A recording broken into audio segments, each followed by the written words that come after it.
The project to expand the Gayaza High School administration block has been codenamed Tambula Gayaza. What does this mean? Walk with us this journey to establish a new administration block at Gayaza High School. Sometime between 1905 to 1910, the then existing headmistress, Miss Allen, hired the services of a Goan tailor called Gomez. And the Goan tailor then came up with what is now known as a de facto national dress of the Ugandan woman, the Gomesi.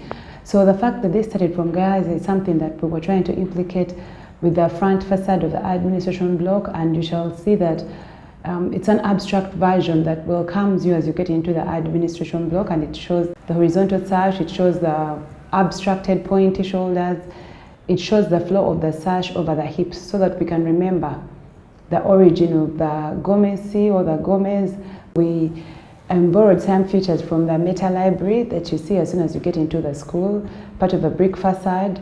We borrowed some elements from the existing chapel. The entrance avenue leads actually into the chapel. There's a predominant curve that we borrowed and included in the extension of the administration block, so that the two buildings that are important to the school read in tandem and reflect the Christian origin. The double-storied bit of it is set into the part where there's a kind of dip or ditch that's near the chapel, so that when one gets into the school, you keep with the low-level buildings that are already in place, and then you have the double-storied element fitting into the fall of the slope that's towards the woodland, so that you can appreciate that part and see the administration block fitting snugly into the topography. The current staff room was designed for 35 teachers, but now we have 70 teachers working in the same space. They can't concentrate on their work because there's a lot of noise. They eat meals over their files and books while marking. They don't even have individualized working spaces. So the whole staff room right now is very inefficient. So the purpose of this design is to give them a more efficient working space. The second purpose was to separate the leisurely meeting functions, also meal functions, from the actual workspace. They have very little storage space. They don't even have private lockers for their valuables. So we wanted to make sure they have adequate storage. Currently, the toilet facilities they have are only 2 toilets used by over 70 staff members, both administration and academic. But the design has provided new toilets, separated ladies from gents, even provided special needs toilets. Many of the female teachers, after giving birth, they are separated from their infants, so we provided for a nursing room so that they can be able to have safe care for their little ones and be able to take nursing breaks between the lessons. We also made sure that we include a new office for the headmistress to be able to work in a position where she can be able to oversee the entire staff room.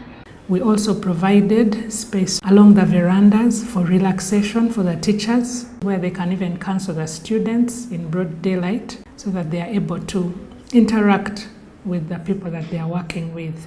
The current bills of quantities are estimated at 1.57 billion Uganda shillings, which includes demolitions and alterations of the existing staff room to suit the new design, a new double-storied block, which includes lots of concrete, a retaining wall because the area where the building is located is terraced. There's also a septic tank that has to be moved and diverted because you can't sit a building on top of a septic tank that is being used. The new building is going to have a completely new set of structural support system, which will include new foundations, new columns, new beams, a new slab, and a new roof. The new roof is going to be joined so that we don't have any point of weakness and will not have any leakage in the building.